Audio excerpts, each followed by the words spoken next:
Hi, Vincent. Sorry, I'm just getting used to the new thing. How are you? I'm good. What do you mean you paid for this version, or what do you mean paid version? Might try my new paid StreamYard. You paid for it, or you're getting paid? No, no, I've run out of my 20 hours of free streaming on StreamYard. Yes. So, because I'm doing Karaniul, um, I feel rather than fiddle around with OBS, which seems a bit, what's the word, fiddly. I thought I'd give myself a Christmas present, an early Christmas present, and try out the new StreamYard. So that's Okay. what I've done. Well, You I was seem a just. bit shocked. Well, no, I know you don't usually pay for it, and I didn't know whether you meant you had paid for it or you were getting paid for it. I Oh, didn't know well, if exactly. only. If only. I was just watching the. I didn't finish it fully, but I watched enough of it. I don't need to finish it. I was watching. There's a few things going on. I watched Nick Fuentes on Pierce Morgan, which Oh, was yes. in, Yeah. which was interesting. That he's made a name for himself all of a sudden, and I mean he was already pretty famous. I mean they mentioned him at both Republican and Democratic National Convention, so it's not like nobody had heard of him.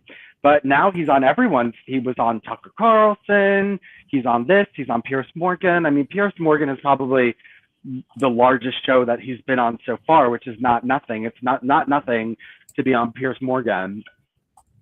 Um, but the thing is, as he becomes more popular, he also becomes more unpopular. So um, his chain might be breaking down because he's trying to go more mainstream. So sometimes he's saying things that are like not so edgy and radical anymore and are more centrist and more, you know, people say that he's trying to take over Charlie Kirk's place, right? Mm-hmm. That's what people say, that Nick Fuentes is trying Well, to take over he's Charlie. another Christian nationalist, isn't he? Catholic Technically. nationalist. Yeah, he's a Catholic nationalist, and he, whatever it is that he wants. But you know, I, I don't think it was, I don't think it was Nick's best presentation. I think that, I don't know. He said he doesn't want to become a politician. He wants to remain a streamer so that he can tell the truth, and which is fine. Not everyone's meant to be a politician. Well, the thing is, almost every moral decision is a political decision, even ones with members of our own family. Do we say this or do that, or do we bite our tongue and refrain you know and get invited to the wedding, or whatever it is we want you know so Uh, um I think, I suppose technically it's true of everyone, in that the more important you become, the more um, the more weight is given to your actions and your speech. So while I guess a tramp can rail and say all kinds of things and nobody cares and nobody expects anything better of him, the uh, King Charles would have to mind his words a bit more, because more will be made of his words, even if it's really quite insignificant. I mean, I think that, but that would still happen even if you say, "Oh, but I just want to be a streamer," because it's up. But you're a streamer with 3 million views. And mm-hmm. I mean, I sort of felt that um, when somebody was kind of saying, "Oh, you could be the mayoral candidate if you just shut up about secular Quranism or whatever," and you think, "Would I or wouldn't I? Would I or wouldn't I?" And thank goodness I didn't, because ultimately it wasn't. None of these things are worth anything really. If I became the BNP London mayoral candidate, or the local councillor or whatever, um, that they're really not as important as being able to speak your mind. Yes. Yeah, no, I know. And if you're not going to speak your mind, then you're not going to get anything done. You know what I mean? And it's very hard to play twisted games, even if you are the type of person that wants to get something done that you can't say out loud. Well, then you have to lie a lot and you have to deceive a lot of people and play 3D chess, and that's a lot harder than just speaking your mind. You know what I mean? It's a lot harder. Yeah, and as a streamer, I think we kind of get our um, chance to try and see what we can get away, can and can't get away with, and maybe we lose our channel, maybe people unsubscribe, but it's yeah, you kind of learn on the job kind of thing. And Yeah. also, I think we need to decide ourselves what is the most important thing for us, the message or keeping our YouTube channel, No, no, But no. It's even if you important. lose it, you sort of, if you have enough of a brand, people will look for you and find you again. Yeah, no. And saying what you think can give you a certain degree of respect from other people, even if you're not popular. You can still get a degree of respect from people who, even if they disagree with you, they like that you're at least saying what you truly believe rather than just saying whatever it is for views or votes. You know what I mean? So, you know, acting on polls and things like that, depending on what you're going to say. Yeah, and the thing is, really, you just stick to your guns, and then you will get known because particularly if the subject is unpopular, like I don't want to be known as the number one anti-Semite of Catholicism, or the boomer Catholic. I guess in the case of E. Michael Jones, or the Zoomer Catholic in the case of Nick Fuentes, and I guess there's a kind of uh, I'd like Tucker to interview E. Michael Jones. You were the one who was it? E. Michael Jones had said that Tucker won't interview him because he's too much of a threat. Yes. He Oh, actually come said that. on. You know what? I mean, that's a little bit. E. Michael Jones is a dinosaur who's on his way out, and none of the young people listen to him. So he's not. He's an old, flabby Catholic fascist. I mean, I don't see what's so dangerous about him, and you know what I mean. And his whole thing with the Jews, isn't it all just religious and stuff? And like, you know, um, well, he just what is he going to do? He's going to go. If E. Michael Jones went on to Tucker, he would just rehash the old tired anti-Semitism. They're behind porn. They're behind degeneracy. They're behind lesbianism. It would be tired. Oh, abortion is a Jewish value. Showing he would do nothing but go up there and show a bunch of liberal Jews who were saying abortion is a Jewish value. I remember he did that with you. He took out that piece of paper from that liberal Jewish group that said abortion was a Jewish value, and see, abortion is a Jewish value. I mean, like I know Nick Fuentes' anti-Semitism is old and recycled, but at least he put a little bit of flavoring in it. There's a little bit of spice and flavors and new delights in Nick Fuentes' anti-Semitism. What has E. Michael Jones done to add to the lexicon of anti-Semitism? He's just rehashing what's been said for centuries and centuries and centuries and decades and decades and decades. And how old is he? 70, 80? Hmm. Yeah, I'll look it up. But how is Nick Fuentes more original? Is he just more accessible to young people? He's 77, by Well, the okay, way. maybe Michael Jones. his presentation His is a little bit more. presentation is what boomer, I guess, because he complains about being mocked as a boomer, and then he says, well, he can't help, in which decade he was born. But No, but his style it's is just kind of like like a lecture.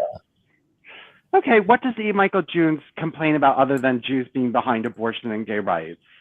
What does he really? I guess What is? he's known to be more of an intellectual because he was a lecturer in American history and literature. So I guess he has more credentials. Okay, just because you're a lecturer in history and literature doesn't mean that you have any credentials in what He's always Judaism is talking or about what. American philosophers and writers and, you know. Okay, that have added what to the anti-Semitic narrative? Even if Nick Fuentes is just adding Flava Flav, like what. I've never had some like stunning revelation from watching E. Michael Jones. I've never heard anything I didn't hear before. I've I never mean, watched E. Michael. Michael Jones basically blames the Protestants for everything. It's not even so much the Jews. It's like, we Catholics, we knew what to do with the Jews until you lot came along and you started being nice to them. And look what's happened. That's basically his stick, isn't it? Yeah, I mean, come on, he's not a threat, and he's over. Nobody wants to hear him. He's not that popular. I hear you talk about E. Michael Jones, and sometimes I don't meet young people talking about E. Michael Jones, or even not But they just don't young. even understand him. Okay, well, It's I've never met anyone under the age of 50 who ever talks about E. Michael Jones. okay. I guess I'm kind of trapped in that I have heard of E. Michael Jones, and the first person who put me on to E. Michael Jones was an anti-Semite who wrote books on gender relations. But it's all linked, though, isn't it? Well, I mean, Social yes, it's all conservatism linked, but nobody is wants linked to religion. Nobody wants Michael Jones on because he's lost all of his viewership. He's aged out. It's the same. It would be the same old tired arguments. Abortion is a Jewish value. Feminism is a Jewish value. We've heard those arguments a Okay, hundred but times over. what's new about Nick Fuentes other than he's young and fresh and speaks in short sentences? Well, at least his presentation is better, and he mixes it up with other things. He tries to blend, E. Michael Jones is not about race consciousness, right? He doesn't add that into it. It doesn't matter if you're white, it just matters if you're Catholic. Whereas Nick Fuentes, at least, is adding that extra, flavor into it. He's spicing it up. Yeah, okay, like, Nick Fuentes, yes, is traditional run-of-the-mill anti-Semitism, nothing new there. But at least he's younger and his presentation is better, and he does add other information in there. I don't want to hear some old man for the umpteenth time tell me that, because I'm gay, I'm a Jewish psyop. Like, I've heard that my whole life. I've heard that from boomers my whole life, and older than boomers. E. Michael Jones seems a little bit older than a boomer. If he is a boomer, he's an old boomer. Sorry, I didn't know that gay people are mixed up with Jews. Of course, everyone accuses the gay agenda of being a Jewish agenda. Everybody does. Everybody. But isn't it just sort of blaming everything on Jews? Everything they don't like, and they don't like gays. Okay, well, and abortion and feminism and anything that's liberal, they blame on Jews. That's what they want to blame all of liberalism on Judaism, all of it. They don't want any room and for anything else. For E. Michael Jones. Well, only because they allowed the Jews to do it. He doesn't accuse the Protestants of going out and starting the gay movement. He accuses the Protestants of being lenient with Jews who did it. Yeah, but shouldn't they? I mean, shouldn't anti-Semites, what's the word? Unite? That would make more sense, wouldn't it? I mean, if you're thinking, no, they right, can't. But the only thing that I want to say is I don't believe E. Michael Jones, when he says Tucker Carlson won't interview me because I'm too much of a threat. No, he's too insignificant. I'm sorry, like, it's just, you eventually. What new information does E. Michael Jones have to give us? What fresh, new hop? Even if it's just glitz. Does he have anything? Even if it was just added glitz, he doesn't even have that. He doesn't have presentation. It's like you look at his podcast, it's all dark, and he's in these like flabby old time brown suits from like the 70s and things like that. Like you just don't like old people. No, it's not that I don't like old people. I mean, like it's not that I don't like old people. It's just that what is he adding? Okay, we're talking about being dangerous. How is an old, pedantic, repetitive person with nothing new to add to the situation a threat compared to a young person who's repackaging it and making it edible for young men.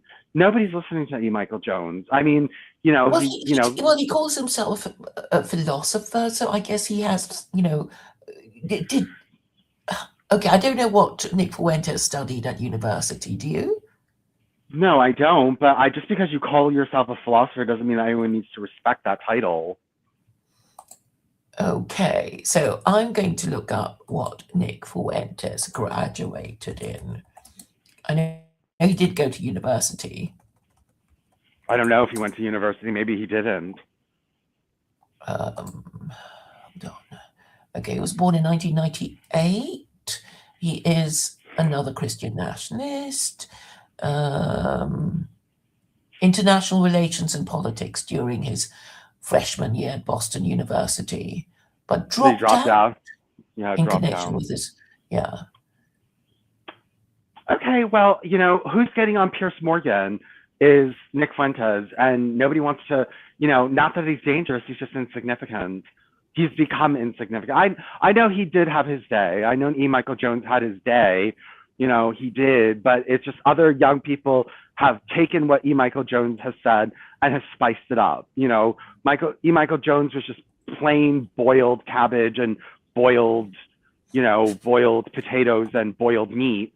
And, well, yeah, that's what he is. And then, okay, so Nick Fuentes comes. So what is Nick Fuentes?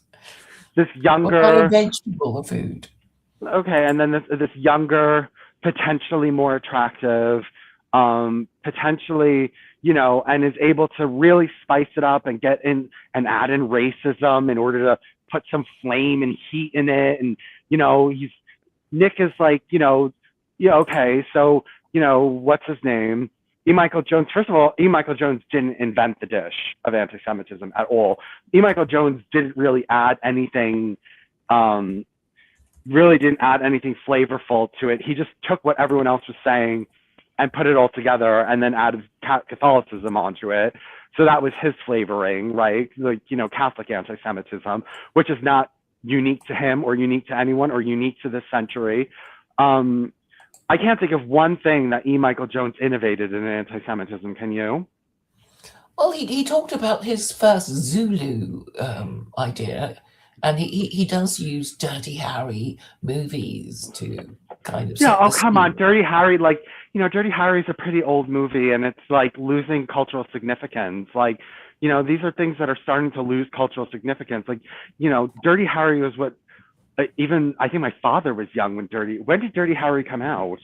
I think it was the 70s. But okay, so now E. Michael Jones is talking about a Catholic-Muslim alliance. Okay, what? Yeah. You really have a down on old people. I don't think. No, it's not that I have it. No, it's just that like 1971 was Dirty just Harry. Because just because you're old doesn't mean you have to act old. I'm sorry. Yeah, I do think it annoys me that every time I go to, Trump plays only music from 50 years ago. He plays no new music. These songs, like, just because you're old doesn't mean you have to act old. Like, Trump could like, add some spice, add some this. He doesn't have to act so old. Just because if E. Michael Jones was into like better production and like made his speeches spicy, I wouldn't be against it. I'm only against old when you allow that to become a handicap to you, when you don't keep up with the times, when you don't mutate, when you don't evolve, when you just stay who you were in the 1970s, dress like the 1970s, play music from the 1970s, refer to movies from the 1970s. What do you want E. Michael Jones to wear? Well, not what he was wearing. I mean, at least Nick tries to look a little bit more, young, fresh, hip. T-shirts and stuff would look good on. Okay, well then, Claire, you don't understand. What do you mean it wouldn't look good? Yes, just because you're elderly doesn't mean that you need to dress in like, brown and have a dark. Would not work on you. I didn't know. Well, Nick doesn't wear shorts and t-shirts. He wears, more. Why can't he go to Express? Why can't Michael Jones go to Express and get a nice, colorful outfit? I mean, it doesn't need to be flamboyant, but like, a nice, sharp, dapper, kind of thing, and would you like to do some shopping for E. Michael Jones? No, I really wouldn't, because wouldn't that be nice? We want to promote a few retailers, right? Just to see to check our, influence. So do Oh, you think yeah. you could kind of put together a package of what you'd like to see? Maybe you want him to have a different haircut or something? Well, no, but even he would have to change his whole rhetoric. Okay, like Nick adds in racism, so it's much more spicy, and young people want to watch, and he's a little bit more vulgar. Not that E. Michael Jones needs to be vulgar or anything like that. It's just okay. I'm not saying that E. Michael Jones needs to be racist or vulgar to get viewers, but it's keep up with the times. Try to get young people to listen to you. And also, yeah, try to get young people to listen to you because they're the future. Nobody under 50 is really taking E. Michael Jones seriously these days, or listening to him, or he's really kind of lost his. He had his day. He had his day. He's not. He's no longer. When he was young, when E. Michael Jones was younger, anti-Semitism was not so prominent, and so he had a niche, right? He had a niche, and he was one of the few big bad anti-Semites around who, said what he had to say. But it was all just, old, recycled, nothing new, nothing creative. I've never heard E. Michael Jones say anything about the Jews that I found to be highly creative or new or unique that nobody else had said. No, he has no new points. He has no. I quite liked his Zulu idea, though. That was quite What's creative, the first Zulu. what? To Okay, so he was using it about the British in South Africa, and he was talking about I think there were two Zulu wars, and basically the British, although they had superior weaponry, there weren't enough of them, or because it was very slow, they had to shoot and reload, and the Zulus kept coming and coming, and they breached the line and eventually overcame the um, um, the the British, who actually had better weapons, but once the Zulu breached the line, then they could keep coming before the British managed to reload and start firing at them again. That was the kind of analogy, and then he was telling everybody, don't say neocon, say Jew, because it's a way to go, and that kind of thing. So I thought that was quite creative. But what I think he has a problem with is that he tends to go into these lectures that I don't think most people understand, and he recently had a talk with this Muslim on this Muslim's channel, and the Muslim said afterwards, after E. Michael Jones had left the stream, that he managed to stop him, and make him explain what the things that he needed to explain, because not everybody knew what he was on about. He was implying Muslims wouldn't know what E. Michael Jones was on about, but I think a lot of Catholics don't get what he's saying either.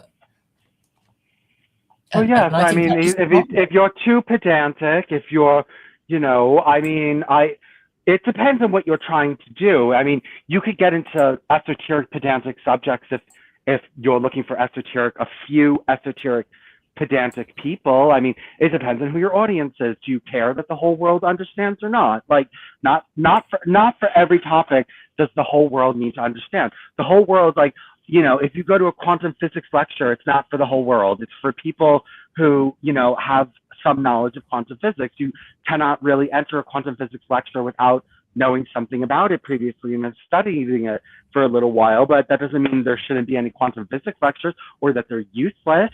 But, if E. Michael Jones, how is E. Michael Jones dangerous if he's talking about things that even Catholics don't even understand?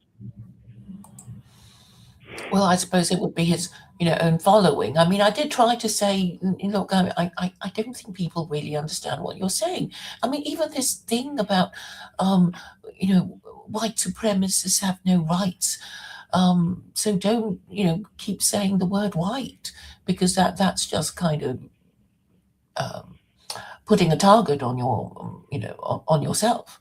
And I thought that was pretty simple. And then I realized that so many of them didn't get it until they started this Christian nationalism thing, which suggests that Christian nationalism is updated white nationalism. kind of. Well, the Christian nationalists, most of them are mixing Christian nationalism with white nationalism at the same time, which is that new added spice that, the young people want. The young people are craving that. And E. Michael Jones is saying, no, no, no, don't talk about race, just talk about religion. That's it.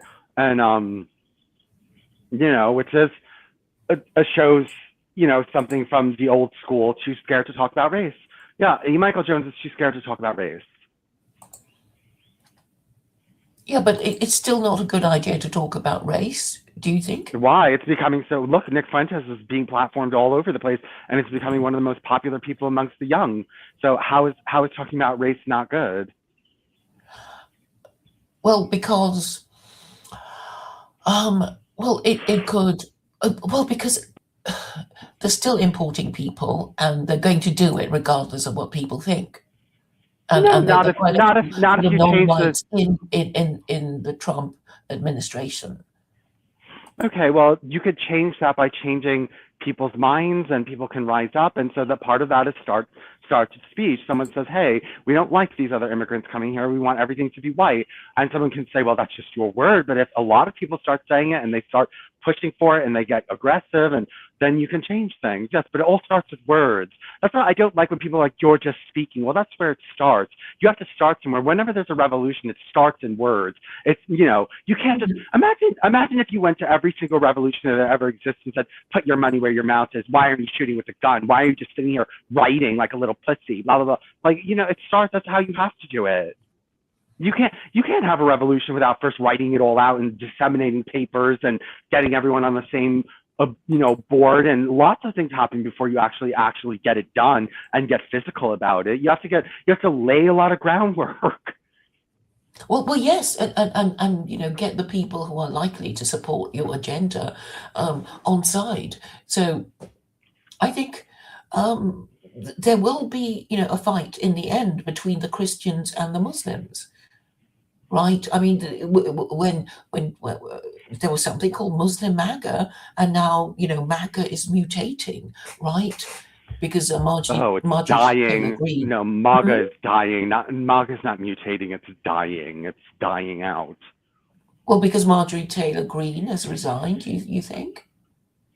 No, it's because everyone is just, they're too divided. MAGA's too divided. People don't like that he's so on the side of Israel and the Jews. There's enough anti-Semites or enough, anti-Jewish sentiments in the Republican Party now to make it that MAGA is dying.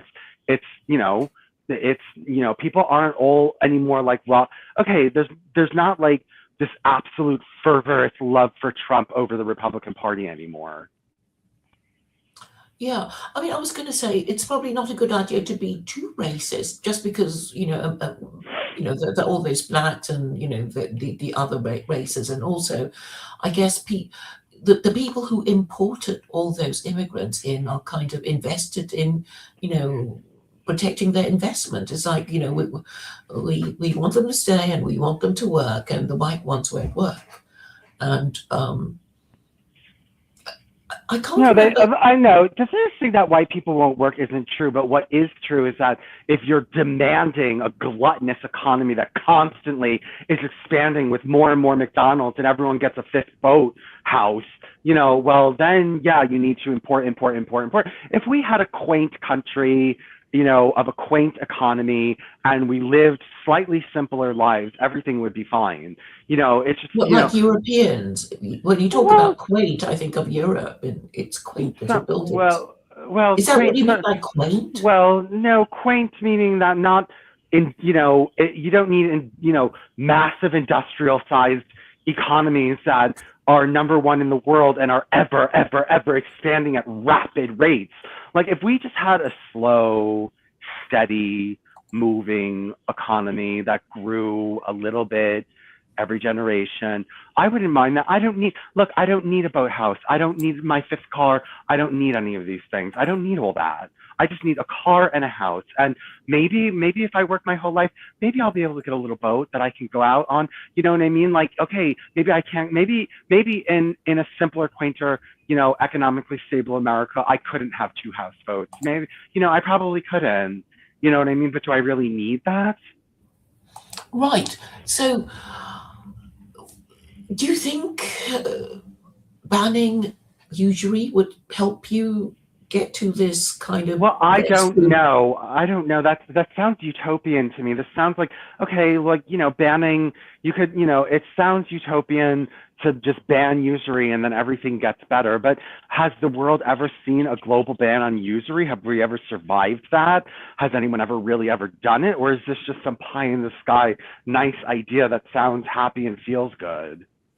Well, the point is that once upon a time in Christendom, nobody practiced usury, and the only reason why they might occasionally do it is like, oh, we'll bring in the Jews, to lend us some money, and Okay, but then there when was they're tired of usury paying going interest, we'll kick them out. there was usury going on. So even in old ancient Europe, there was still usury going on. I mean, it was more limited to the Jews, but at least it was still happening. And it's not, a lot of things would never have happened in medieval Europe without the Jews lending money at interest. A lot of projects, a lot of different, Wars. well, but projects too, not just wars, but projects. And I'm sure, plenty of these ornate church buildings took a lot of money and they had to borrow a lot of money in order to get them done. And maybe universities, building Catholic universities and stuff took money, and maintaining the monks and all that other kind of stuff. So no, we've never lived in a world where every single economy, where usury was totally shut down globally, worldwide. That's never been attempted. And, it sounds like, I don't know. Some people Okay, it say, sounds radical. I acknowledge that, well, it but sounds more than radical. It sounds utopian and idealistic. okay, but I'm not, a qualified economist, and it would be nice if I could find one who's prepared to say, well, were it to be banned, it would be like this, and whatever.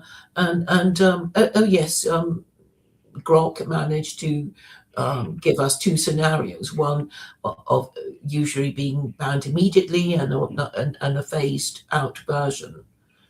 So I guess Grok knows, even if no living economist will actually discuss the idea with me, which is, and I think is because it's too sacred an idea. Well, And we did so, listen.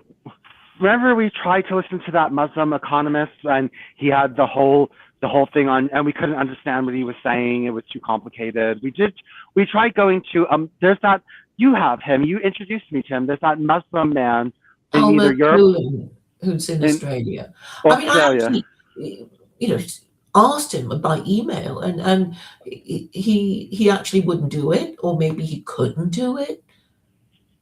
Because, Well, I guess he might feel as constrained as we do. It's like, well, it's never happened. well, he seems to be very gung ho about giving the reasons as to why this is all possible, but it was rather complex and vague. And I remember just not being able to grasp what he was saying, and you know what I And he doesn't mean? seem Like, very keen to explain it. well, what if it's not explainable? Well, first of all, what data does he have? Does he have any real world data? Can he really show us any place in the world where usury was totally wiped out consistently across the planet? And look, even if there were areas where it was wiped out, there were still areas where it wasn't. So, the idea that the Earth has ever experienced no usury, it's just nothing that's ever happened. It's never been implemented. I know, but I guess we need these Muslim financiers to talk about it, and they won't, because they sort of know it's a very touchy subject. Well, I but mean, I also was raised because an economist. all the Muslim world loves usury. Are you kidding me? Saudi Arabia, the Well, I know, UAE. but I mean, you would have thought there would be somebody who is teaching Islamic finance to be, in theory, capable of wanting to explain it to us, right? That's all I'm Okay, saying. but So, but okay, maybe they're it's a bunch not. of hypocrites, Okay, and what more than explaining the theory? Okay, no usury. I get it. 0% interest on lended money, but like, simple interest is allowed. Simple interest is basic. I don't know why they even call it simple interest. So Khalid and I were, you know, d- disagreeing with each other for ages, and I'm saying compound interest is what is forbidden. But if I lend you £100, $100, and I demand that you, for every year that you keep my $100, you have to give me $10 as the fee for me lending you money. And it's like, yeah, then it becomes predictable, doesn't it? Well, It's only when it compounds. Okay, I can't remember. I did know how, I did once learn it at school. okay. Well, but the Do point, compound interest? no, The a formula? little bit. No, we didn't really learn about interest in school and at all. We didn't learn about interest at all. But Okay, we yes, can park that idea because, neither Carlin nor I nor Al McCollan, who's supposed to be the expert, will talk about it in a kind of free exchange of ideas. Right. So all we know is that Muslims have certain financial instruments to avoid stuff, and but that have okay, never been tried out. That okay, but this has never ever even really been tried. So what do you mean Muslims? They have a theory. They have a theory of how they would regulate their economy, but and maybe in some areas they did, but that was very local. Like try. okay, can we just entertain the idea in theory? So in theory, if you did ban usury, then people would be more careful about borrowing and lending money. That is basically the idea, right? Okay, well, yes, and people might say that that's a bad thing. Well, okay, like, people who are on the side of capitalism that said, well, if we had no usury, there would be no multi-billion-dollar projects on science or physics or, there would be no grand projects. I mean, it would, which I can understand. That's what, I worked for scientists who were pro-capitalist, and they always told me that if it wasn't for capitalism, they would never have been able to do their research. They would never have gotten the funds for it. Nothing. You know what I Okay, well, mean? somebody must have the money. Well, for what? But why should a person give out their money if they're not going to get interest on it? Why should people just dump? They will get a fee for lending money out. I've just explained And to is you. the fee enough okay? Okay, If somebody's so obviously, the downside of it is, well, I want it to be linked to inflation because, if the, whatever I'm getting back for the fee of lending you money, it's not keeping up with inflation, I'm making a loss. yeah. So then Yeah, people so, might not so want everything people. has to be managed and anticipated. Okay, So what we have now is a that's a lot problem. less organic. That's like centralized planning, which is very difficult and not very, known to work very well. Whereas under this system, okay, I have $2 billion. Okay, so you want to keep capitalism because you hate the idea of Islam banning anything, No, that's but not true. The way, excuse me, I was first of all before I knew anything about Islam, whether it been, I don't know if capitalism should be banned. I'm not that sure. This has nothing to do with Islam. There's other people that want to okay, ban we don't capitalism. know. But okay, but in theory, the reason is as follows: to reduce income inequality, irresponsible borrowing and lending from individuals and government, and the boom bust cycle. Okay, Blah and blah what if you blah. lose? And what if you lose $1 billion scientific projects because you Of get rid course, of so usury? people are going to lose money either. No, I know, not lose money. Just the project never gets off the ground because nobody's willing to put in $2 billion without getting paid interest. Nobody's willing to do it. Nobody's Okay, willing. then I No. guess it just doesn't get done, or the Okay, government well, does that's it, not. or Okay, well, yeah, I know. So you're just talking about economic shrinkage, scientific shrinkage, cultural shrinkage. That's your answer. So just, okay, don't have a $2 billion, medical project that's going to save millions of lives. Just don't do it. yeah, don't do it. People are going to get born, and I mean they're going to die. So what? Okay, well, that's just that's the Islamic, mindset of, No, it's not the okay, Islamic mindset, yes, but it is. It is the you're just Islamic. thinking of really irrelevant things. Like, think things are going to happen anyway. People are going to die. So it's like, oh, you got to Okay, give lots of money so people don't die. Well, screw that. People are going to die anyway. So, okay, well, so you're thinking, okay, oh, so we you want don't. all these sort of projects like dams and, whatnot. Okay, the government can do it. Okay, well, the government can't spend $2 billion on curing a disease all the Okay, then time. we'll find a way. Look, this is too technical. I know you're just against it because you don't want Islam banning anything. No, that's not it. Excuse And me. This has nobody will nothing. talk about it Okay. because these hypocrites who call themselves Muslim, they don't know anything either. Okay. Well, So all I I guess know is we'll that have to what you're offering is to take billion-dollar scientific projects off the table that could save millions of lives. That's all you're offering us. That's all you're offering us. I am obviously going to consult people, but since they're too cowardly, like that Alma Colon who won't talk to us, so I guess, maybe he's scared. Maybe he doesn't want to be identified as, well, I don't know.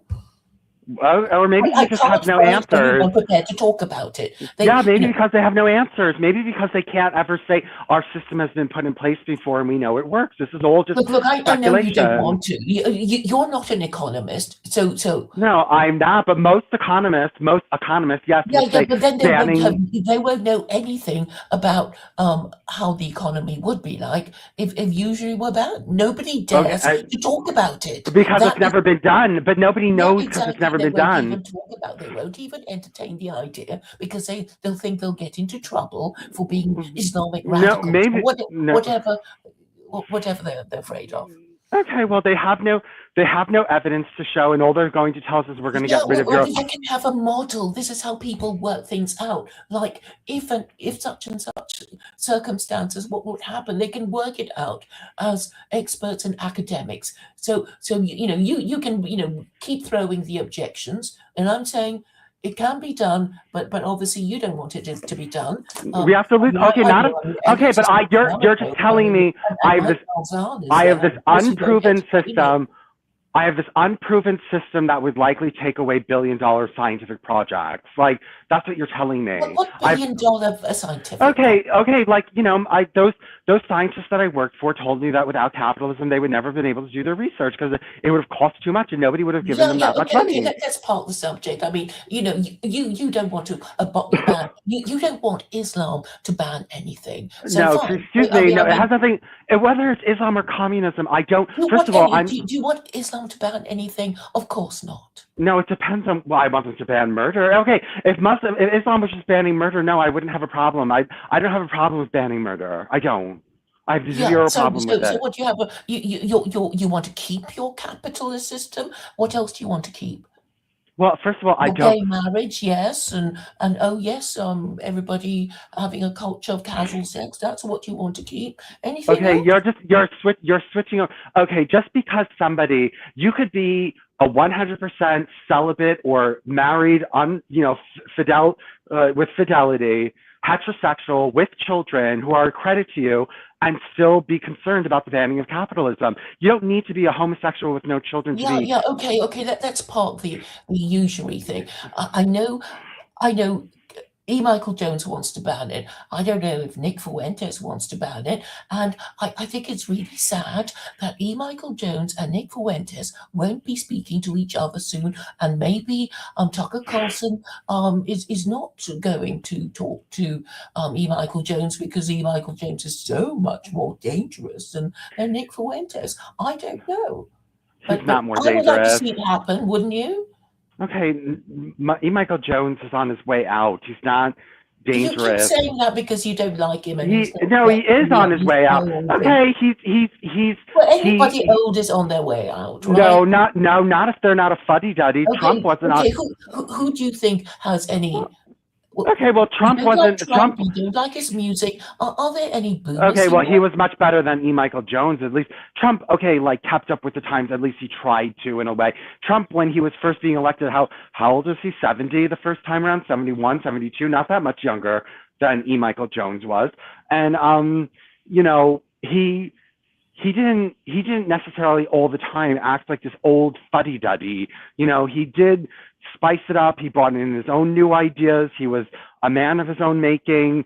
He had these different kinds of things going for him. E. Michael Jones has taken what other people have said for centuries, said it again, but made it brown as shit. Just like brown, dull, gray, dark. Like, okay, that's what you want to do? You want to steal someone else's, cabbage and boiled potatoes and boiled meat and serve it up on... So basically, old and ugly out, dumb and young in, No, especially I didn't say that. in No, short I said sentences no. like Well, no. Groypers Trump and Dumbos tried. can Okay, understand. well, Trump tried. Trump got in because he was No, yeah, older, but you but know how Trump communicates, okay, in well, he short tried. sentences, so dumb Americans can understand him.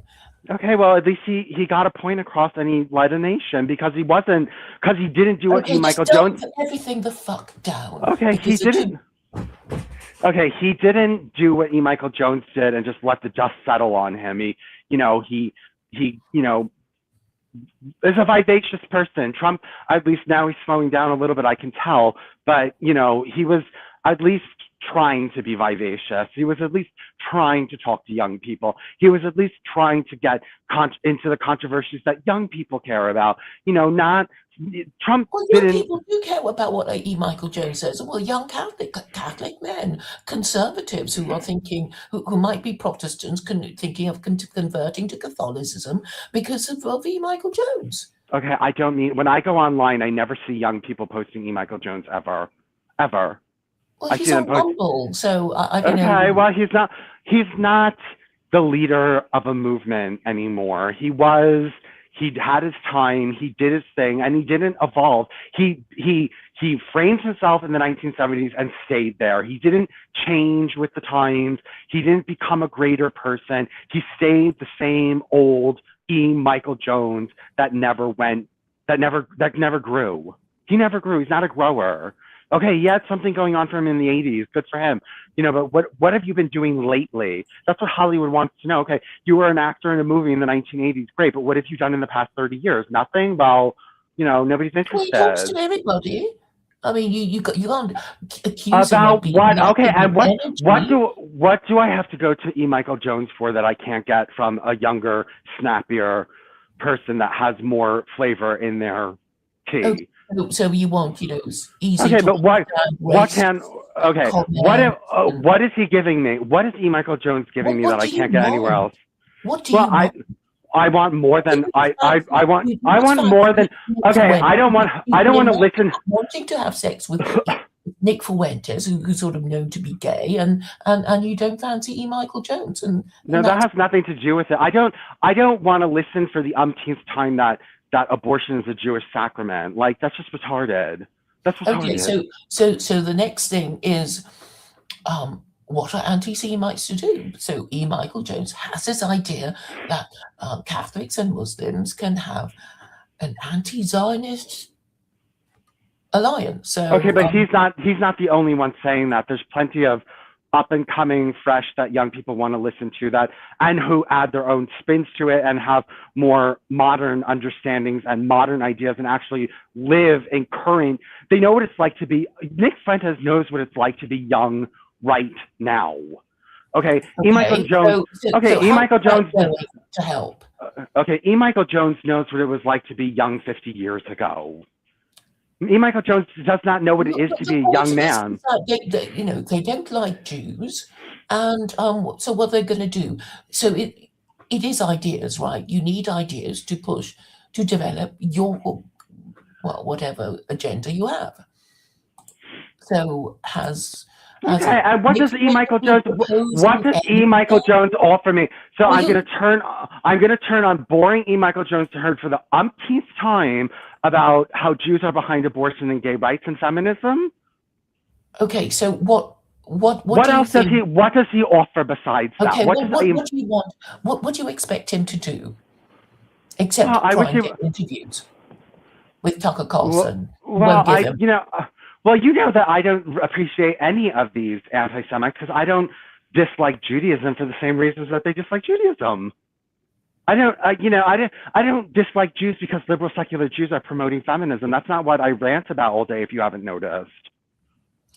Okay, so they've got to hate Jews for the right reasons, and E. Michael Jones doesn't. And that's why I guess you'll never get it together. The anti-Semites will have their rivalries amongst themselves and never get it together to defeat the Jews. But at least E. Michael Jones has this idea that there should be a Catholic Muslim alliance. without race. Yes, he doesn't want race involved in it, and that's why he's not going to win, because the world is going racial. We are now we are leaving the race neutral world behind. Okay, the 1970s and I don't know 80s why when you might think that. I mean, everybody's in everybody else's country. okay, and that's why race consciousness is growing. We are only in But it's growing done. race. Racial consciousness is like, well, I mean, if you study white nationalists, they're the ones who most betray each other Okay, because they have no code of behavior. the point is that everyone, whites, blacks, Chinese, Indians, Asians, everyone is starting to realize that race is important, and you can't. E. Michael Jones has saying, just ignore race, and become Catholic, and join hands with. Are the non-whites getting racist? I haven't Yes, noticed. yeah, non-whites want. Many of them want their children to marry within their race. They don't. Indians. That's nothing new about that. I mean, Okay, well, it's growing. It's growing. I know when I was a Hindu, none of them wanted their daughters marrying black men. None of them. Well, I'm sure they still don't.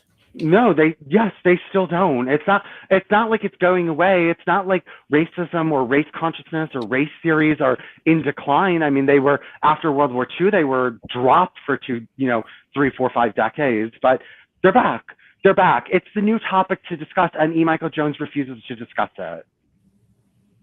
Well, I don't think he needs to discuss it. I mean, if people want to be racist, I mean, there are loads of other people who can discuss it. I mean, okay, well, that's not what the youth are talking about race.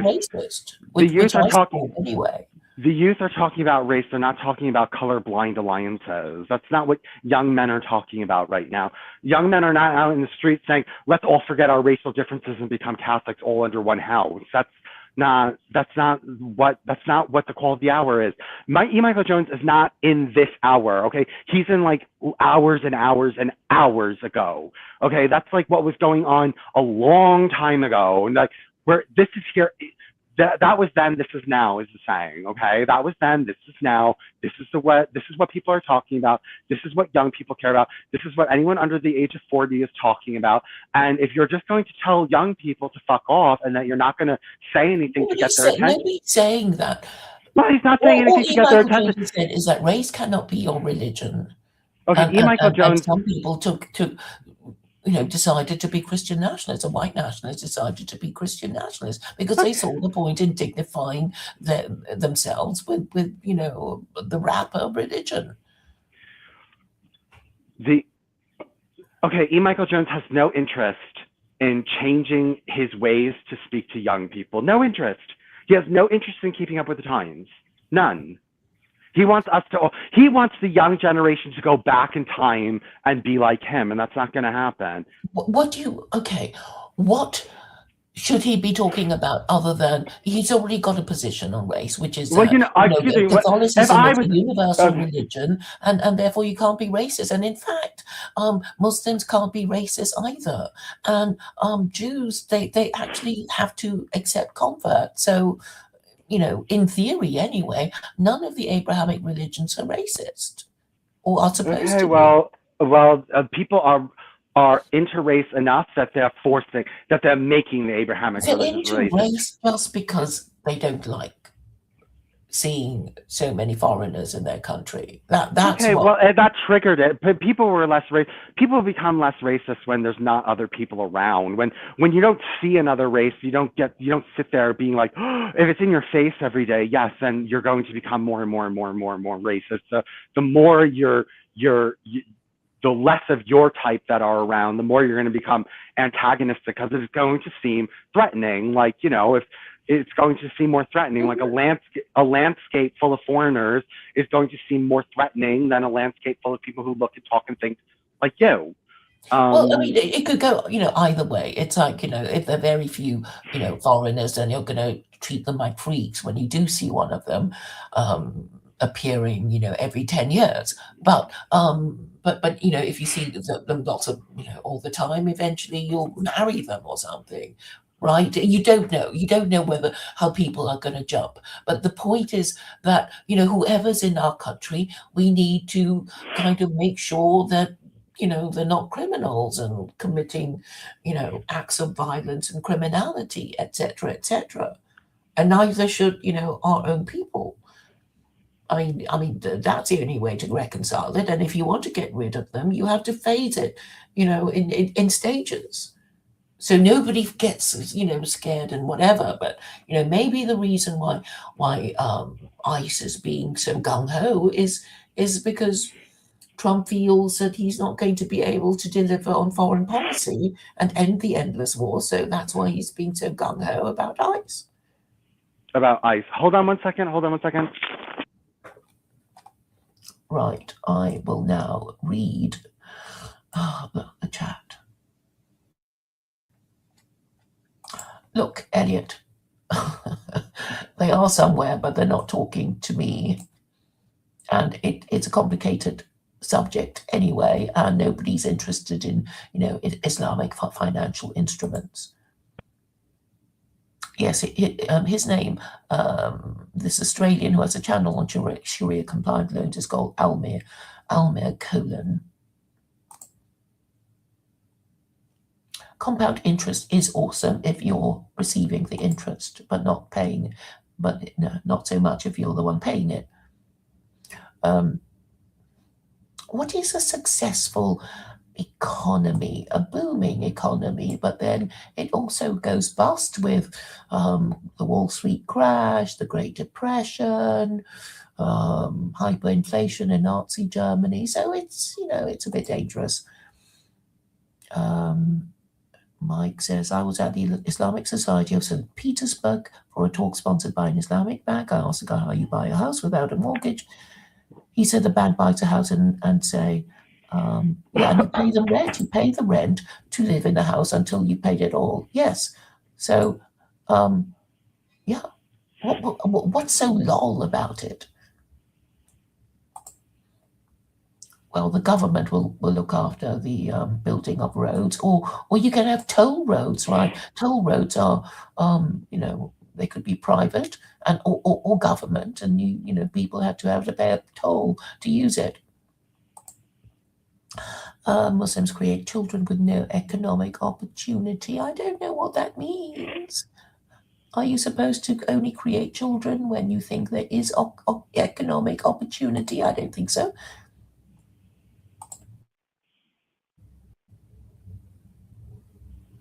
Okay, Claire, I'll be right back. There are perfectly good countries. Okay. Claire, I'll be right back. I need to make a phone call. I heard. All righty.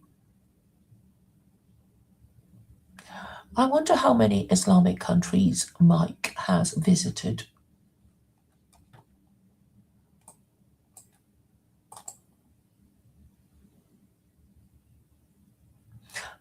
Deja Vu asks, does anyone know why Khalid, looking for wife number 3, doesn't own his own home? Well, I don't know. It's for you to ask him these questions when he's streaming, right? Somebody else has asked me to watch It's a Wonderful Life.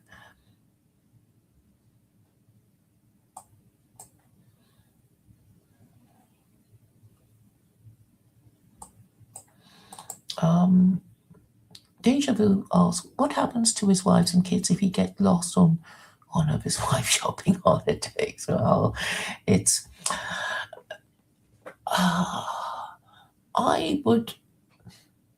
I guess they pay some kind of insurance against being lost or whatever, which comes out of, I guess it would be some kind of tax or husband tax.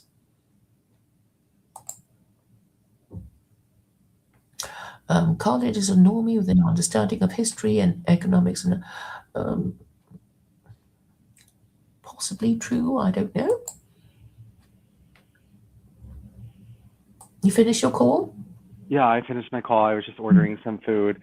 No, yes. Well, I didn't even think about that. How do you build roads without bonds and things like that? I mean, look, a lot of things you have to, look, there's a lot of moving parts when it comes to what we're able to do with usury that you're just acting like this would be some kind of simple surgery. There's No, no, lots. look, I'm not. That's why I'm not answering questions. I've said it's very specialised, and even if I knew all of it, the people wouldn't understand. You wouldn't understand.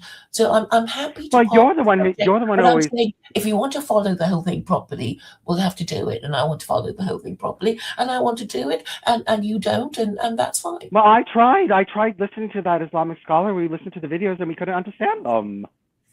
Okay, but that's not the end of the matter, is it? Not Okay, well, really, what other because there Islamic are many scholar do you people have? capable of understanding it. Okay, what other do you have another Islamic scholar that focuses on Sharia finance? Okay, no, none of this matters because I'm just It talking about the principle of the thing. It's the same thing like, depending on the position you want to take on God, you're going to say the universe was created by God, or it came that's into very being. different.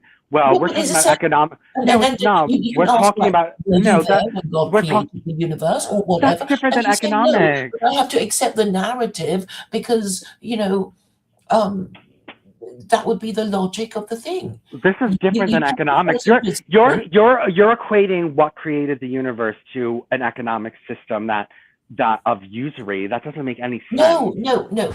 If you'll just give me the opportunity to explain. The people who say that there is no, that the universe was eternal and had always existed, and therefore it doesn't need God to bring it into being. These will be the people who will say, we don't want, we're not going to be obeying the laws of this God that doesn't exist, because they would be using the fact that, or the argument that the universe created itself to deny the existence of the Abrahamic God and to not obey his laws. What does that have to do with no one being able to But no, explain because Sharia look, finance? you don't support secular Quranism, you don't want Sharia, so I can't expect you to do anything other than what you're doing now, which is to Okay, wait. So then say, why aren't I? Okay, stupid what? Okay, capitalism because everything would crash and burn. well, it could crash and burn, but look, I don't have problems with no murder, no theft, no rape. I don't have any problem with any of that. Yeah, but you also have problems with supporting marriage. Okay, but what does that have to do with the fact? So there's things in other religions, in Hinduism, and these things that I don't fully support everything that's in every religion, but I don't see what that has to do with your inability to provide a coherent answer as to what would happen if we outlawed usury. You have no coherent I answer. have given you the advantages which you deny. The Can you prove that these are advantages that I would act? can't prove any of that because it's No, very okay. specialized. It hasn't happened because everybody has been practicing usury, right? But the theory is that there will be no more boom bust cycles. There will be more responsible borrowing and lending, and we'll have a more stable economy with no boom bust cycles and no Which you've income admitted, inequalities creating divisions in and society. yeah, and you've admitted that there might not be billion-dollar scientific research projects that save millions of Yeah, lives. and I think we can deal with that. So Okay, so I less mean, civilized, shorter lifespan, more disease, less scientific research. you don't know, but obviously you will assume the Well, you're worst. the one who said that, so I don't Says know. what? You're the one who said, oh, well, if people are going to die anyway, so what does it matter if there's billion-dollar research projects to keep Well, people I think alive or that the not? problem is that governments actually want to get rid of people currently alive, because they've got all these assisted suicide ideas. Okay, so we're just not going to have much progress at all in your system and not care about. No, What progress do you want? okay, well, yes, I want some. I would like if there was the ability to create a cure in your system. They would say, well, we just don't have the money for that, and so we just have to Well, I live don't see without why it. not. I mean, people would save. People would Okay, want well, to save for their, old age, and they still and want to do die of a anything. preventable disease. Okay, and you're not going to do anything to help them stop from dying from preventable diseases. Well, there's quite a lot of medicine available if they want to research. They can find Okay, the money research with what money? somehow. With what money? I really don't know why you would be suggesting that just because usury is banned, there would be no scientific research Well, of there would be a any lot less kind of at it. There all. wouldn't. Nobody would drop $5 billion into a research project for nothing. Well, the government could organise, all kinds of So now we projects have if to, it okay, so wanted now to. everything is government. So now all the research needs to be approved Well, by I the mean, government. maybe industry can sponsor, research What which industry? they What industry would have billions of dollars just dump into a scientific research project without asking anything in return? Well, they would think, the payoff will be, some discovery or invention or whatever. Okay, well, people are That's not the that. usual way. Most people are more selfish than that. And if they're going to put $5 billion into a research project, they want to get some income out of it. Yeah, yeah. I mean, of course. Okay, so how does somebody get income? Okay, so what is going to incentivize someone to put $5 billion into a research project? What's going to incentivize them to do this? If there's some payoff in the end. And what payoff under secular Quranism is there without Well, usury? it depends on what the project is. Okay, what monetary? Okay, so you even said that people want compound interest or whatever because of inflation, and they want to make sure they get their money back. So with your flat fee for they give $1 billion and they get a flat fee back. I mean, are they even getting anything? Well, that would be the contract. I keep giving you Okay, well this that's not example enough. of Okay, you're going to risk $5 billion for just a few pennies in return. no. It would depend on what the parties negotiate, but it can't be compound interest. Okay, but you're the one that said that compound interest is what allows you to keep up with inflation. No, I didn't say that. I said that if you uh, the fee for your loan agreement may not cover inflation if it isn't controlled. How do you control it for inflation without Well, usury? through proper management of the economy and the money supply, All right, so this is not all and not we have to printing have money. centralized. This is all centralized economies and centralized planning that you have going on. That's not Yes. okay. That's not going to work. Centralized planning Okay. doesn't work. Okay. Why not? You're proposing this dystopian nightmare where the government says where every penny goes and monitors every single financial transaction. Well, China's doing okay. No, they're not. They're starving people out in the rural areas that have no You've medicine, never no been to doctors. China, nor will you Okay, ever. well, I But I, okay, well, you know, I know that there's plenty of Chinese people that come here and complain about the lack of rural medicine, rural food, horrible living conditions. They don't have some paradise over there. Okay, but you'll never go there anyway. So but Okay, there, I know people who've been there and had a wonderful time.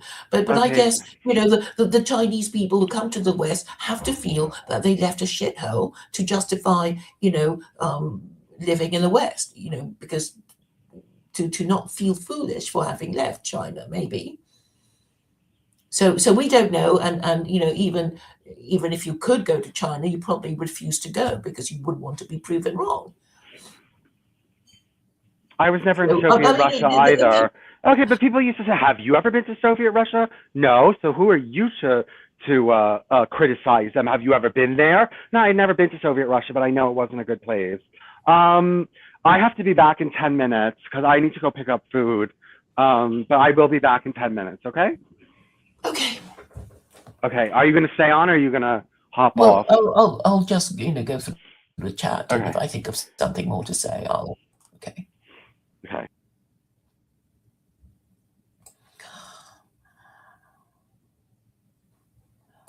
Look, I did talk about E. Michael Jones. It's not like I didn't talk about him or that I didn't defend him.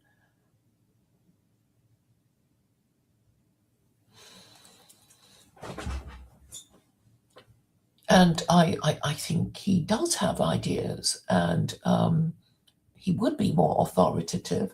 And I do hope Tucker Carlson interviews him and asks him a few tough questions. And I dislike this attitude of, oh, he's old, he wears old people clothes and that kind of thing. And I would like Vincent to do a bit of clothes shopping for E. Michael Jones.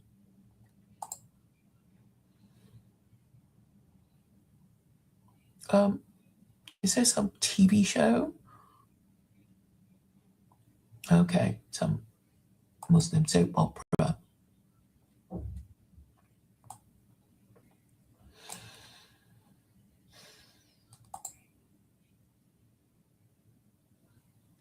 Khaled, um, you both know Khaled Safir, who has a YouTube channel.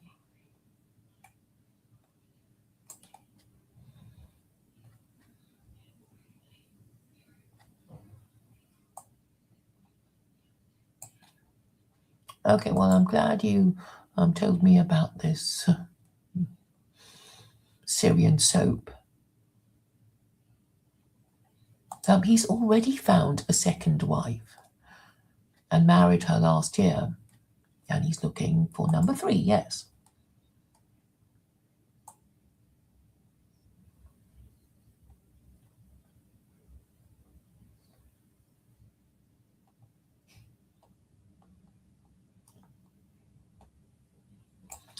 I don't know why you think I want everyone homeless or dead. I do say that I support slavery, and this means the best kind of welfare where, people capable of work would sell themselves into slavery in order to have a food in their belly and a roof over their heads.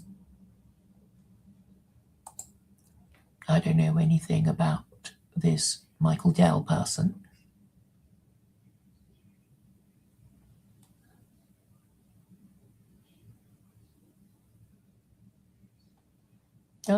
What's this?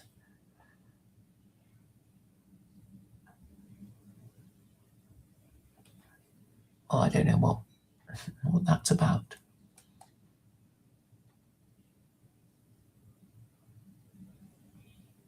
So what's it about, this asylum, Steve Billings asylum?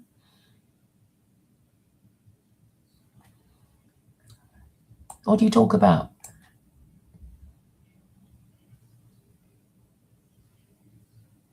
Oh, Dell computers. Oh, right, okay. That's kind of old, isn't it?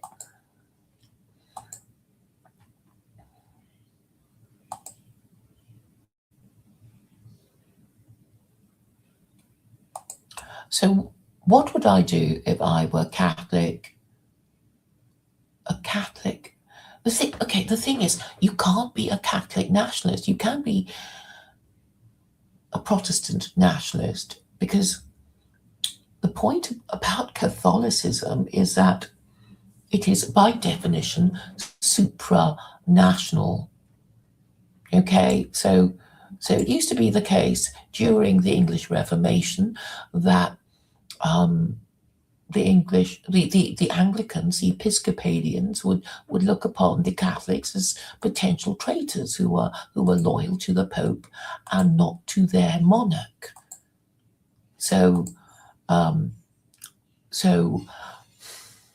E. Michael Jones crowing that Protestants have lost the wars of the Reformation because they'll soon be extinct, may be premature, because the argument that Protestant Christians, particularly Anglicans, could say, they're going to use the argument again that if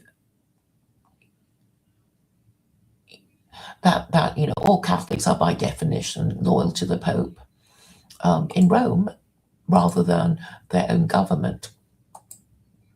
And so, but the thing is that the Pope actually submits to the liberal order, and currently the Pope is Catholic, and he supports all the fashionable, leftist causes. So he's not exactly socially conservative, and Vincent will tell a story about he's gay, and apparently he was talking to his father, who's Catholic, and his father said, "Well, thank goodness you didn't say you were going to join a Catholic seminary. I would be so embarrassed," because that was a way of coming out in amongst Catholics. So I believe that Christianity is just too tainted to carry on. And how I predict things will go is that eventually white people Europeans in America and Europe will find themselves in the corner of having to choose their new religion. And this means, well, it can't be the old religion of Christianity or the old religion of liberalism, so it'll have to be the new religion of Islam, whether we like it or not. It's kind of inevitable, really, if you want any moral system that would support the patriarchy and the eugenic institutions and practices of marriage.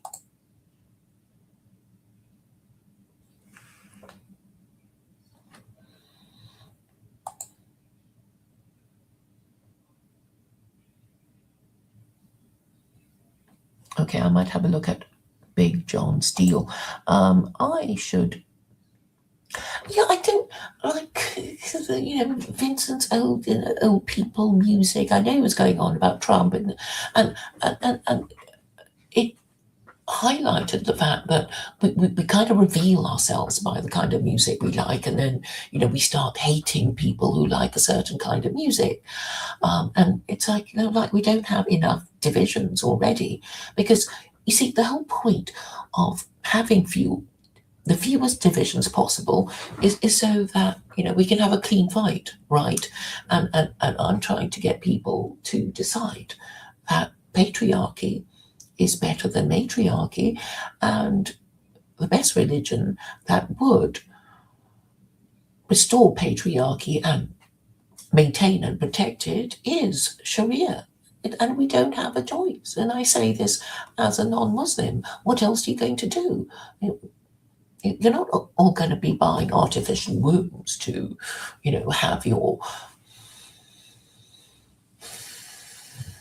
have your babies, as Vincent fondly imagines. And I know he was very pleased that the Chinese were going to put on the market these artificial wombs next year. But most people won't be able to afford it, and it's not a very efficient way of conceiving children, and probably there will be a kind of distance from its mother if the mother didn't carry the child for 9 months, and that will cause issues with bonding and that kind of thing.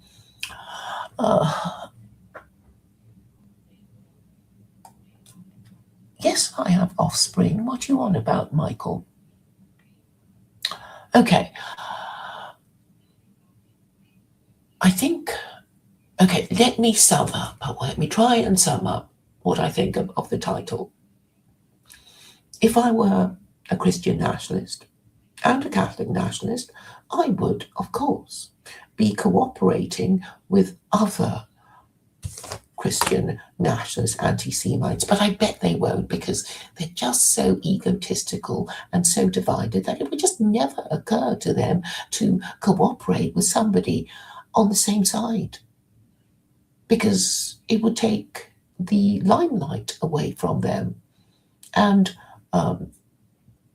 Michael Jones is expecting Nick Fuentes to consult him, and Nick Fuentes is not doing it. Maybe he will soon. I hope he will. I would like to help Michael Jones promote his ideas to the greatest possible extent, and then he and I can have a discussion about how any other things that he wants to get done, support marriage and family and ban usury, how does he think it's going to get done without Sharia? And I don't think he really has an answer. I just don't think he has an answer. And that's why I'm very happy to promote Michael Jones to and get him the most publicity. I would have thought that Nick Fuentes would be inviting him on his channel. or maybe the kind of like two people sort of too shy. I mean, of course, E. Michael Jones could invite Nick Fuentes. I don't know who has, I was going to say YouTube channel. So who has got the highest number of followers? Let me ask AI. Nick, who has more followers? Nick Fuentes or E. Michael Jones?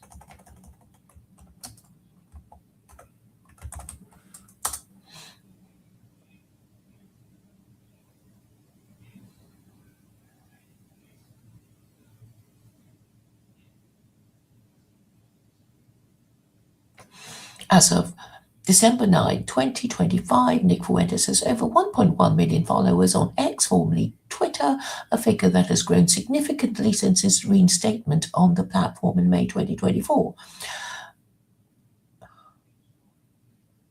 Well, Alex Jones, no, I didn't. I actually typed correctly E. Michael Jones, but the answer on AI I get is about Alex Jones. So I'll have to ask Brock. I was asking Brave. Now I will have to ask Grok.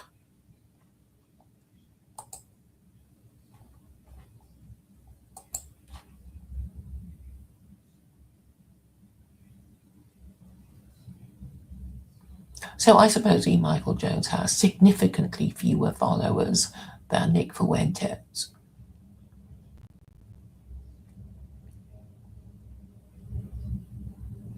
But I would have thought it's just polite for E. Michael Jones to be invited.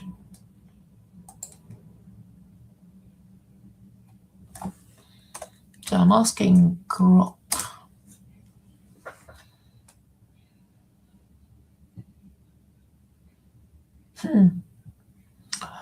So 1181153, 1 million, 1.1. Okay, over a million for Nick Fuentes and 123,000 for E. Michael Jones. Nick Fuentes has approximately 9.5 times more followers.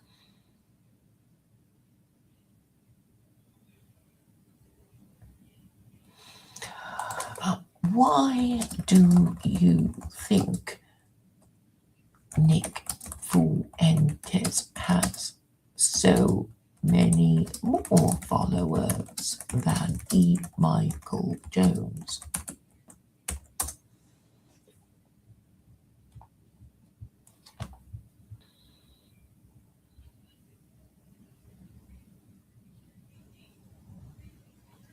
Nick Fuentes is significantly larger following on X, over 1.1 million, compared to E. Michael Jones's roughly 124,000, stems from a combination of demographic appeal, strategic online activism, and recent platforming boosts that have amplified his visibility in far-right circles. Jones, while influential in niche Catholic traditionalist and anti-Semitic intellectual spaces through his books, magazine, culture wars, and occasional podcasts, operates more as a scholarly provocateur with limited mainstream crossover. His social media presence has historically faced restrictions and attacks, keeping his audience smaller and more fragmented. In contrast, Fuentes has built a youthful, rabidly loyal Groyper movement that thrives on digital insurgency. Below, I'll break down the key reasons for this disparity. 1. Demographic and stylistic appeal. Youth versus intellectualism. Fuentes at 27 targets disaffected young men, primarily Generation Gen Z and millennials, with high-energy live streams on America First, meme-heavy content, and unfiltered rants blending white nationalism, Christian identitarianism, and anti-establishment fervor. His style, charismatic, quotable, and based in far-right slang, resonates like a streamer or podcaster, while drawing comparisons to a more eloquent Alex Jones. Clips of him go viral on TikTok, Instagram, and X, flooding feeds with humorous or provocative sound bites that hook younger users. This has led to explosive growth. His ex-followers surged 600% since reinstatement, hitting over 1 million by late 2025. Jones, 77, appeals to an older, more academic audience, interested in dense critiques of Jewish influence on culture, liberalism, and history. For example, books like The Jewish Revolutionary Spirit. His content is essayistic and lecture-based, lacking the viral youth-oriented punch. While he shares thematic overlaps, antisemitism framed as Catholic critique, his delivery feels like a seminary talk, not a rally cry, limiting broad appeal. 2. Online activism and community building. Fuentes pioneered the Groyper Wars in 2019, where his followers trolled mainstream conservative events, for example, Turning Point USA to push harder right views on immigration and Israel, creating a sense of insurgency and belonging. This built a cult-like network of Groypers who amplify his content organically or semi-coordinately, driving engagement that outpaces even Elon Musk's posts in early retweets. His independent operation, no GOP backing, positions him as an authentic rebel, fueling loyalty among those feeling forgotten by elites. Jones lacks this mobilized fan base. His influence is more passive. Readers engage via his website or books, but there's no equivalent to Groypers storming events or meme armies. His X activity is sporadic, focusing on links to articles rather than daily battles, and past deplatforming, for example YouTube restrictions, has stifled growth. 3. Platform reinstatement and media amplification. Elon Musk's 2024 reinstatement on X was a game changer, allowing Fuentes to consolidate his audience on one platform while streaming on Rumble to 500,000 plus viewers. High-profile spots like Tucker Carlson's sympathetic October 2025 interview and appearances on Alex Jones's InfoWars and Steven Crowder's show ignited feuds among conservatives, spiking mentions threefold and drawing pro-Trump eyeballs. The September 2025 assassination of rival Charlie Kirk further boosted him. Followers grew by 175,000 on X alone as he positioned himself as Kirk's uncensored heir. Jones has no such rocket fuel. His X account, verified unlike Fuentes's, grows steadily but slowly, hampered by sporadic censorship and a focus on print digital publishing over viral media. Mainstream coverage treats him as a fringe theorist, not a movement leader, reducing algorithmic push. 4. The Streisand effect and controversy as currency.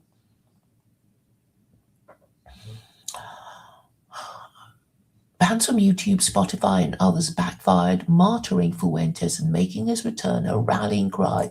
Attempts to cancel him, for example, post-Kirk outrage, only normalize him as conservatives like Ben Shapiro defend free speech by opposing deplatforming. This cycle, outrage, amplification, growth, has made him a far-right existential crisis figure. Jones faces similar smears, but without the backlash boost. His controversies, for example, Holocaust revisionism, alienate even potential allies, keeping him siloed.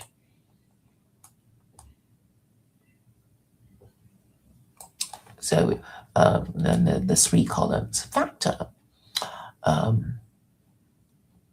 Nick Fuentes, E. Michael Jones. Core audience, young men 18 to 35, Groypers, for E. Michael Jones, older Catholics, intellectuals, content style, live streams, memes, debates. E. Michael Jones has books, essays, lectures, growth catalysts, X reinstatement, Carlson interview, Kirk's death, steady publishing but censored engagement tactics, coordinated amplification, viral clips, links to articles, niche discussions, 20 to to 2025 follow again, 175,000 post-Kirk, total 1.1 million, minimal, stable at 124,000. In short, Fuentes embodies the chaotic, audience-driven far right of the social media era, while Jones represents a pre-digital, bookish conservatism. If trends hold, Fuentes' lead will widen unless broader deplatforming or internal feuds intervene. This isn't just numbers, it's a symptom of how online radicalization favors spectacle over substance. Well, there you go.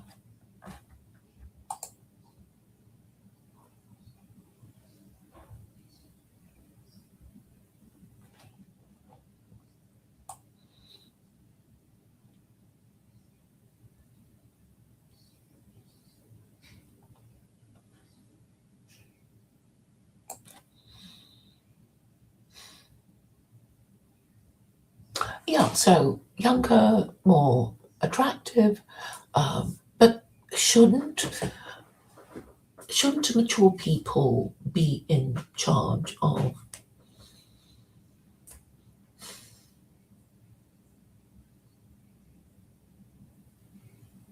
or well, be influencing thought? So what could drive debate would be do I'll ask Rock,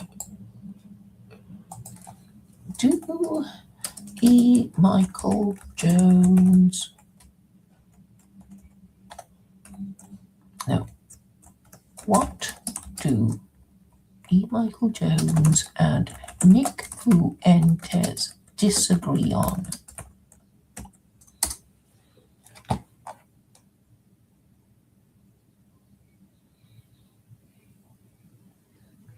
E. Michael Jones and Nick Fuentes share a great deal ideologically. Both are staunch Catholics, fierce critics of Judaism and Jewish influence, opponents of liberalism, Zionism, homosexuality, feminism, and immigration. But they have had public disagreements and mutual criticisms on several key points. Here are the main areas where they diverge or have clashed. Issue: race and racism. E. Michael Jones's position rejects racial categories as a modern revolutionary Jewish promoted fiction, insists the only valid identity is Catholic versus non-Catholic, has repeatedly called racism a heresy and said there is no white race, only the baptized and the unbaptized.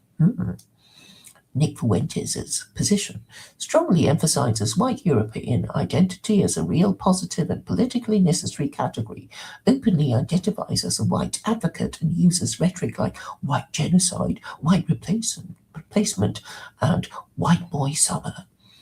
Resulting tension, criticism. Jones has publicly called Fuentes a racist and said his movement is doomed because it is built on the heresy of biological racism rather than Catholicism. I would agree with that. I mean, after all, Catholicism is meant to be a universal religion. So if you're going against the principles of the religion, the moral system that you claim to hold, then you are, well, being fundamentally unprincipled, and people who support unprincipled people should know what to expect. Theological primacy. Everything must be subordinated to Catholic theology and logos. Politics and ethnicity are secondary. This is under the column of E. Michael Jones, has said Catholicism is a solution, not white identity. For Nick Fuentes, Catholicism is central, but white identity and ethno-nationalism are inseparable from authentic Christianity in the current historical context. Often says Christ is king, and that makes the white man. Jones accuses Fuentes of subordinating the faith to race. Fuentes and Groypers mock Jones as a boomer universalist who doesn't understand the racial realities of 21st century America. Oh my God, there's quite a lot to read. Holocaust and World War II history. E. Michael Jones takes a classical Catholic revisionist line, questions gas chamber narrative, blames war on Jewish declaration of war on Germany 1933, defends Germany's actions as defensive, but frames it almost entirely in religious rather than racial terms. Logos versus revolutionary Jewry. Fuentes broadly agrees with revisionism, but is much more explicit and meme-driven. The Holocaust is fake and gay, 6 billion jokes, etc. Frames World War II as a tragic brother war among whites manipulated by Jews with occasional sympathy for certain aspects of National Socialism. Jones has distanced himself from Fuentes' flippant style and overt Hitler Nazi references, calling them Fed-posting and counterproductive. Strategy and tone. Prefers long-term lectures, books, and intellectual discourse. This is E. Michael Jones, of course, rejects irony, memes, and edgy humor as Jewish subversion tactics. Fuentes relies heavily on irony, memes, trolling, and deliberately provocative language to recruit young men. Jones calls this clown world behavior that discredits the cause. Attitude toward Protestantism and orthodoxy. E. Michael Jones, extremely hostile to Protestantism, calls it a Jewish revolution, somewhat more open to Orthodox, but still sees Rome as the only solution. Fuentes is much more ecumenical towards traditionalist Protestants and Orthodox when it serves anti-Jewish or anti-liberal coalition building. Minor but repeated point of friction in interviews. Personal relationship. 2021 to 2022, Jones appeared on Fuentes' show multiple times, and they were relatively friendly. 2023 to 2025, public break. Jones now regularly denounces Fuentes as a racist heretic. Fuentes and Groypers call Jones a midwit, grifter, or Judeo-Catholic. Fuentes now mocks Jones's age, appearance, and universalism. Complete rupture, they no longer speak and actively criticize each other. Well, anti-Semites cannot unite, obviously. Summary quote from each side. Jones and Fuentes, 2024 Culture Wars article and interviews. Nick Fuentes has substituted race for the faith. He is leading young men into a racial cul-de-sac that ends in despair and violence. Racism is a heresy, and his movement will either repent or die. Fuentes on Jones.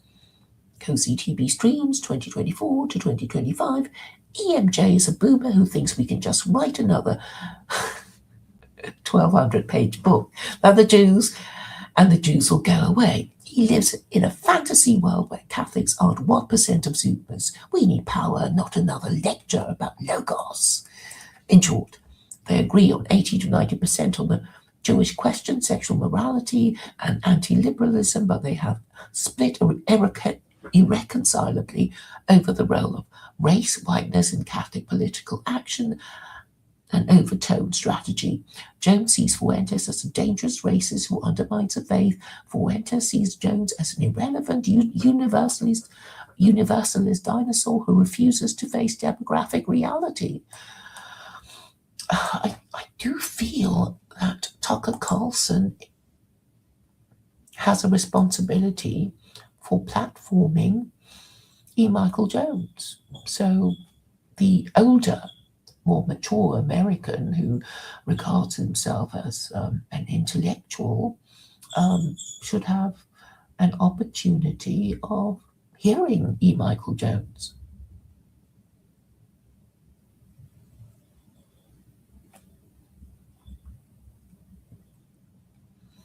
Right. Oh, Vincent is back. Hello. Hi, Vincent. Hi. I didn't notice you. I was reading away to myself. It's okay. One of my poor little birds is sick and might die. Oh dear. Yeah. What do you do to sick birds? I just isolate them and I put them in a warm area, and I just isolate them and let them rest because Okay. he's not feeling well and he's not flying, and he Hmm. might die. He might die. So my poor baby.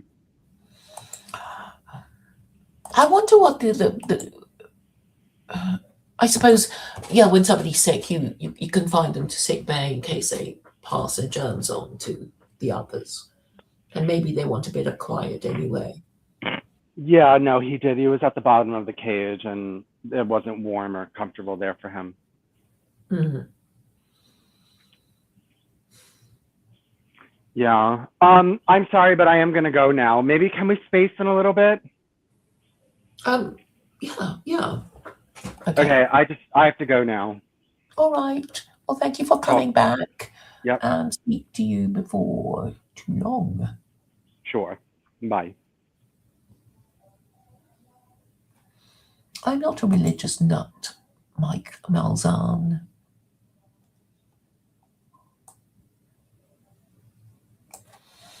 I'm an agnostic.